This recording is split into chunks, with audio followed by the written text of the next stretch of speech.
श्री दुर्गायै नमः। अथ श्री दुर्गा सप्तशती प्रथम अध्याय। मेधा ऋषि द्वारा राजा सुरथ और वैश्य को भगवती की महिमा और मधुकैटभ वध का प्रसंग सुनाना। प्रथम चरित्र के ब्रह्मा ऋषि, महाकाली देवता, गायत्री छंद, नंदा शक्ति, रक्त दंतिका बीज, अग्नि तत्व और ऋग्वेद स्वरूप है। श्री महाकाली देवता की प्रसन्नता के लिए प्रथम चरित्र के जप में विनियोग किया जाता है। भगवान विष्णु के सो जाने पर मधु और कैटभ को मारने के लिए कमल जन्मा ब्रह्मा जी ने जिनका स्तवन किया था, उन महाकाली देवी की मैं सेवा करती हूँ। वे अपने 10 हाथों में खड्ग, चक्र, गदा, बाण, धनुष, परिघ, शूल, भुशुंडी, मस्तक और शंख धारण करती हैं। उनके 3 नेत्र हैं। वे समस्त अंगों में दिव्याभूषणों से विभूषित हैं। उनके शरीर की कांति नीलमणि के समान है तथा वे 10 मुख और 10 पैरों से युक्त हैं। मार्कंडेय जी बोले, सूर्य के पुत्र सावर्णी जो 8वें मनु कहे जाते हैं, उनकी उत्पत्ति की कथा विस्तार पूर्वक कहता हूँ, सुनो। सूर्य कुमार महाभाग सावर्णी भगवती महामाया के अनुग्रह से जिस प्रकार मनवंतर के स्वामी हुए, वही प्रसंग सुनाता हूँ। पूर्व काल की बात है। स्वारोचिष मनवंतर में सुरथ नाम के एक राजा थे, जो चैत्र वंश में उत्पन्न हुए थे। उनका समस्त भूमंडल पर अधिकार था। वे प्रजा का अपने औरस पुत्रों की भांति धर्मपूर्वक पालन करते थे। तो भी उस समय कोला विध्वंसी नाम के क्षत्रिय उनके शत्रु हो गए। राजा सुरथ की दंड नीति बड़ी प्रबल थी। उनका शत्रुओं के साथ संग्राम हुआ। यद्यपि कोला विध्वंसी संख्या में कम थे, तो भी राजा सुरथ युद्ध में उनसे परास्त हो गए। तब वे युद्ध भूमि से अपने नगर को लौट आए और केवल अपने देश के राजा होकर रहने लगे। समूची पृथ्वी से अब उनका अधिकार जाता रहा, किंतु वहां भी उन प्रबल शत्रुओं ने उस समय महाभाग राजा सुरथ पर आक्रमण कर दिया। राजा का बल क्षीण हो चला था, इसलिए उनके दुष्ट बलवान एवं दुरात्मा मंत्रियों ने वहां उनकी राजधानी में भी राजकीय सेना और खजाने को हथिया लिया। सुरथ का प्रभुत्व नष्ट हो चुका था, इसलिए वे शिकार खेलने के बहाने घोड़े पर सवार हो वहां से अकेले ही एक घने जंगल में चले गए। वहां उन्होंने विप्रवर मेधा मुनि का आश्रम देखा, जहां कितने ही हिंसक जीव अपनी स्वाभाविक हिंसा वृत्ति छोड़कर परम शांत भाव से रहते थे। मुनि के बहुत से शिष्य उस वन की शोभा बढ़ा रहे थे। वहां जाने पर मुनि ने उनका सत्कार किया और वे उन मुनिश्रेष्ठ के आश्रम पर इधर उधर विचरते हुए कुछ काल तक रहे। फिर ममता से आकृष्ट चित्त होकर वहां इस प्रकार चिंता करने लगे, पूर्व काल में मेरे पूर्वजों ने जिसका पालन किया था, वही नगर आज मुझसे रहित है। पता नहीं मेरे दुराचारी भृत्यगण उसकी धर्म पूर्वक रक्षा करते हैं या नहीं। जो सदा मद की वर्षा करने वाला और शूरवीर था, वो मेरा प्रधान हाथी अब शत्रुओं के अधीन होकर न जाने किन भोगों को भोगता होगा। जो लोग मेरी कृपा, धन और भोजन पाने से सदा मेरे पीछे पीछे चलते थे, वे निश्चय ही अब दूसरे राजाओं का अनुसरण करते होंगे। उन अपव्ययी लोगों के द्वारा सदा खर्च होते रहने के कारण अत्यंत कष्ट से जमा किया हुआ मेरा वो खजाना खाली हो जाएगा। ये तथा और भी कई बातें राजा सुरथ निरंतर सोचते रहते थे। एक दिन उन्होंने वहां विप्रवर मेधा के आश्रम के निकट एक वैश्य को देखा और उससे पूछा, भाई तुम कौन हो? यहाँ तुम्हारे आने का क्या कारण है? तुम क्यों शोकग्रस्त और अनमने से दिखाई देते हो? राजा सुरथ का ये प्रेम पूर्वक कहा हुआ वचन सुनकर वैश्य ने विनीत भाव से उन्हें प्रणाम करके कहा। वैश्य बोला, राजन, मैं धनियों के कुल में उत्पन्न एक वैश्य हूँ। मेरा नाम समाधि है। मेरे दुष्ट स्त्री पुत्रों ने धन के लोभ से मुझे घर से बाहर निकाल दिया है। मैं इस समय धन, स्त्री और पुत्रों से वंचित हूँ। मेरे विश्वसनीय बंधुओं ने मेरा ही धन लेकर मुझे दूर कर दिया है, इसलिए दुखी होकर मैं वन में चला आया हूँ। यहाँ रहकर मैं इस बात को नहीं जानता कि मेरे पुत्रों की, स्त्री की और सजनों की कुशल है या नहीं। इस समय घर में वे कुशल से रहते हैं अथवा उन्हें कोई कष्ट है। वे मेरे पुत्र कैसे हैं? क्या वे सदाचारी हैं अथवा दुराचारी हो गए हैं? राजा ने पूछा, जिन लोभी स्त्री पुत्र आदि ने धन के कारण तुम्हें घर से निकाल दिया, उनके प्रति तुम्हारे चित्त में इतना स्नेह का बंधन क्यों है? वैश्य बोला, आप मेरे विषय में जैसी बात कहते हैं वह सब ठीक है, किंतु क्या करूं, मेरा मन निष्ठुरता नहीं धारण करता। जिन्होंने धन के लोभ में पड़कर पिता के प्रति स्नेह, पति के प्रति प्रेम तथा आत्मीय जन के प्रति अनुराग को तिलांजलि दे मुझे घर से निकाल दिया है, उन्हीं के प्रति मेरे हृदय में इतना स्नेह है। महामते, गुणहीन बंधुओं के प्रति भी जो मेरा चित्त इस प्रकार प्रेम मग्न हो रहा है, ये क्या है? इस बात को मैं जानकर भी नहीं जान पाता। उनके लिए मैं लंबी सांसें ले रहा हूँ और मेरा हृदय अत्यंत दुखित हो रहा है। उन लोगों में प्रेम का सर्वथा अभाव है, तो भी उनके प्रति जो मेरा मन निष्ठुर नहीं हो पाता, इसके लिए क्या करूं? मार्कंडेय जी कहते हैं, ब्रह्मन, तदनंतर राजाओं में श्रेष्ठ सुरथ और वह समाधि नामक वैश्य दोनों साथ साथ मेधा मुनि की सेवा में उपस्थित हुए और उनके साथ यथा योग्य न्यायानुकूल विनय पूर्ण बर्ताव करके बैठे। तत्पश्चात वैश्य और राजा ने कुछ वार्तालाप आरंभ किया। राजा ने कहा, भगवन, मैं आपसे एक बात पूछना चाहता हूँ, उसे बताइए। मेरा चित्त अपने अधीन ना होने के कारण वह बात मेरे मन को बहुत दुख देती है। जो राज्य मेरे हाथ से चला गया है, उसमें और उसके संपूर्ण अंगों में मेरी ममता बनी हुई है। मुनि श्रेष्ठ, यह जानते हुए भी कि वह अब मेरा नहीं है, अज्ञानी की भांति मुझे उसके लिए दुख होता है। यह क्या है? इधर ये वैश्य भी घर से अपमानित होकर आया है। इसके पुत्र, स्त्री और भृत्यों ने इसे छोड़ दिया है। स्वजनों ने भी इसका परित्याग कर दिया है, तो भी ये उनके प्रति अत्यंत हार्दिक स्नेह रखता है। इस प्रकार यह तथा मैं दोनों ही बहुत दुखी हैं। जिसमें प्रत्यक्ष दोष देखा गया है, उस विषय के लिए भी हमारे मन में ममता जनित आकर्षण पैदा हो रहा है। महाभाग, हम दोनों समझदार हैं, तो भी हम में जो मोह पैदा हुआ है, यह क्या है? विवेक शून्य पुरुष की भांति मुझमें और इसमें भी यह मूढ़ता प्रत्यक्ष दिखाई देती है। ऋषि बोले, महाभाग, विषय मार्ग का ज्ञान सब जीवों को है। इसी प्रकार विषय भी सबके लिए अलग अलग हैं। कुछ प्राणी दिन में नहीं देखते और दूसरे रात में नहीं देखते, तथा कुछ जीव ऐसे हैं जो दिन और रात्रि में भी बराबर ही देखते हैं। यह ठीक है कि मनुष्य समझदार होते हैं, किंतु केवल वे ही ऐसे नहीं होते। पशु पक्षी और मृग आदि सभी प्राणी समझदार होते हैं।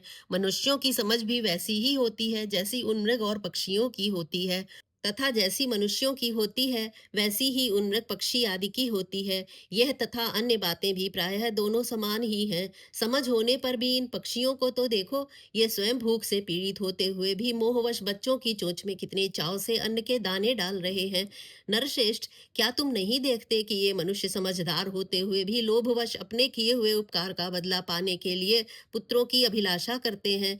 यद्यपि उन सब में समझ की कमी नहीं है, तथापि वे संसार की स्थिति, जन्म मरण की परंपरा बनाए रखने वाले भगवती महामाया के प्रभाव द्वारा ममता में भंवर से युक्त मोह के गहरे गर्त में गिराए गए हैं। इसलिए इसमें आश्चर्य नहीं करना चाहिए। जगदीश्वर भगवान विष्णु की योग निद्रा रूपा जो भगवती महामाया है, उन्हीं से यह जगत मोहित हो रहा है। वे भगवती महामाया देवी ज्ञानियों के भी चित्त को बलपूर्वक खींचकर मोह में डाल देती हैं।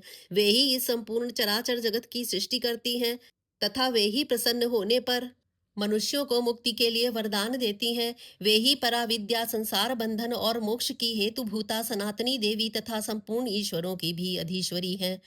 राजा ने पूछा, भगवन, जिन्हें आप महामाया कहते हैं, वे देवी कौन है? ब्रह्मन, उनका आविर्भाव कैसे हुआ तथा उनके चरित्र कौन कौन है? ब्रह्मवेत्ताओं में श्रेष्ठ महर्षि उन देवी का जैसा प्रभाव हो, जैसा स्वरूप हो और जिस प्रकार प्रादुर्भाव हुआ हो, वो सब मैं आपके मुख से सुनना चाहता हूँ। ऋषि बोले, राजन, वास्तव में तो वे देवी नित्य स्वरूपा ही हैं। संपूर्ण जगत उन्हीं का रूप है तथा उन्होंने समस्त विश्व को व्याप्त कर रखा है। तथापि उनका प्राकट्य अनेक प्रकार से होता है, वो मुझसे सुनो। यद्यपि वे नित्य और अजन्मा है, तथापि जब देवताओं का कार्य सिद्ध करने के लिए प्रकट होती हैं, उस समय लोक में उत्पन्न हुई कहलाती हैं। कल्प के अंत में जब संपूर्ण जगत एकार्णव में निमग्न हो रहा था और सबके प्रभु भगवान विष्णु शेषनाग की शैया बिछाकर योग निद्रा का आश्रय ले सो रहे थे, उस समय उनके कानों के मैल से दो भयंकर असुर उत्पन्न हुए, जो मधु और कैटभ के नाम से विख्यात थे। वे दोनों ब्रह्मा जी का वध करने को तैयार हो गए। भगवान विष्णु के नाभि कमल में विराजमान प्रजापति ब्रह्मा जी ने जब उन दोनों भयानक असुरों को अपने पास आया और भगवान को सोया हुआ देखा, तब एकाग्रचित्त होकर उन्होंने भगवान विष्णु को जगाने के लिए उनके नेत्रों में निवास करने वाली योग निद्रा का स्तवन आरंभ किया। जो इस विश्व की अधीश्वरी, जगत को धारण करने वाली, संसार का पालन और संहार करने वाली तथा तेजा स्वरूप भगवान विष्णु की अनुपम शक्ति हैं, उन्हीं भगवती निद्रा देवी की भगवान ब्रह्मा स्तुति करने लगे। ब्रह्मा जी ने कहा, देवी, तुम ही स्वाहा, तुम ही स्वधा और तुम ही वशटकार हो। स्वर भी तुम्हारे ही स्वरूप है, तुम ही जीवन दायिनी सुधा हो। नित्य अक्षर प्रणव में अकार उकार मकार, इन तीन मात्राओं के रूप में तुम ही स्थित हो, तथा इन तीन मात्राओं के अतिरिक्त जो बिंदु रूपा नित्य अर्ध मात्रा है, जिसका विशेष रूप से उच्चारण नहीं किया जा सकता, वह भी तुम ही हो। देवी, तुम ही संध्या सावित्री तथा परम जननी हो। देवी, तुम ही इस विश्व ब्रह्मांड को धारण करती हो, तुमसे ही इस जगत की सृष्टि होती है, तुम ही से इसका पालन होता है और सदा तुम ही कल्प के अंत में सबको अपना ग्रास बना लेती हो। जगन्मयी देवी, इस जगत की उत्पत्ति के समय तुम सृष्टि रूपा हो, पालन काल में स्थिति रूपा हो तथा कल्पांत के समय संहार रूप धारण करने वाली हो। तुम ही महाविद्या, महामाया, महामेधा, महास्मृति, महामोह रूपा महादेवी और महासुंदरी आसुरी हो। तुम ही तीनों गुणों को उत्पन्न करने वाली सबकी प्रकृति हो। भयंकर काल रात्रि, महारात्रि और मोहरात्रि भी तुम ही हो। तुम ही श्री, तुम ही ईश्वरी, तुम ही ह्री और तुम ही बोध स्वरूपा बुद्धि हो। लज्जा, पुष्टि, तुष्टि, शांति और क्षमा भी तुम ही हो। तुम खड्ग धारिणी, शूल धारिणी, घोर रूपा तथा गदा, चक्र, शंख और धनुष धारण करने वाली हो। बाण, भुषुंडी और परिघ ये भी तुम्हारे अस्त्र हैं। तुम सौम्य और सौम्यतर हो। इतना ही नहीं, जितने भी सौम्य एवं सुंदर पदार्थ हैं उन सब की अपेक्षा तुम अत्यधिक सुंदरी हो। पर और अपर सबसे परे रहने वाली परमेश्वरी तुम ही हो। सर्वस्वरूपे देवी, कहीं भी सत असत रूप जो कुछ वस्तुएं हैं और उन सब की जो शक्ति है वो तुम ही हो। ऐसी अवस्था में तुम्हारी स्तुति क्या हो सकती है? जो इस जगत की सृष्टि, पालन और संहार करते हैं, उन भगवान को भी जब तुमने निद्रा के अधीन कर दिया है, तब तुम्हारी स्तुति करने में यहाँ कौन समर्थ हो सकता है? मुझको, भगवान शंकर को तथा भगवान विष्णु को भी तुमने ही शरीर धारण कराया है, अतः तुम्हारी स्तुति करने की शक्ति किसमें है? देवी, तुम तो अपने उन उदार प्रभावों से ही प्रशंसित हो। ये जो दोनों दुर्धर्ष असुर मधु और कैटभ हैं, इनको मोह में डाल दो और जगदीश्वर भगवान विष्णु को शीघ्र ही जगा दो। साथ ही इनके भीतर इन दोनों महान असुरों को मार डालने की बुद्धि उत्पन्न कर दो। ऋषि कहते हैं, राजन, जब ब्रह्मा जी ने वहां मधु और कैटभ को मारने के उद्देश्य से भगवान विष्णु को जगाने के लिए तमोगुण की अधिष्ठात्री देवी योग निद्रा की इस प्रकार स्तुति की, तब वे भगवान के नेत्र, मुख, नासिका, बाहु, हृदय और वक्ष स्थल से निकलकर अव्यक्त जन्मा ब्रह्मा जी की दृष्टि के समक्ष खड़ी हो गईं। योग निद्रा से मुक्त होने पर जगत के स्वामी भगवान जनार्दन उस एकार्णव के जल में शेषनाग की शैया से जाग उठे। फिर उन्होंने उन दोनों असुरों को देखा। वे दुरात्मा मधु और कैटभ अत्यंत बलवान और पराक्रमी थे और क्रोध से लाल आंखें किए ब्रह्मा जी को खा जाने के लिए उद्योग कर रहे थे। तब भगवान श्री हरि ने उठकर उन दोनों के साथ 5000 वर्षों तक केवल बाहु युद्ध किया। वे दोनों भी अत्यंत बल के कारण उन्मत्त हो रहे थे। इधर महामाया ने भी उन्हें मोह में डाल रखा था, इसलिए वे भगवान विष्णु से कहने लगे, हम तुम्हारी वीरता से संतुष्ट हैं, तुम हम लोगों से कोई वर मांगो। श्री भगवान बोले, यदि तुम दोनों मुझ पर प्रसन्न हो तो अब मेरे हाथ से मारे जाओ। बस इतना सा ही मैंने वर मांगा है, यहाँ दूसरे किसी वर से क्या लेना है?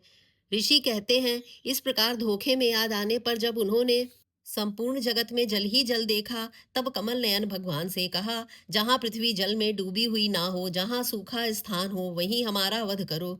ऋषि कहते हैं, तब तथास्तु कहकर शंख, चक्र और गदा धारण करने वाले भगवान ने उन दोनों के मस्तक अपनी जांघ पर रखकर चक्र से काट डाले। इस प्रकार ये देवी महामाया ब्रह्मा जी की स्तुति करने पर स्वयं प्रकट हुई थी। अब पुनः तुमसे उनके प्रभाव का वर्णन कहता हूँ, सुनो। इस प्रकार श्री मार्कंडेय पुराण में सावर्णिक मनवंतर की कथा के अंतर्गत देवी महात्म्य में मधुकैटभ वध नामक पहला अध्याय पूरा हुआ।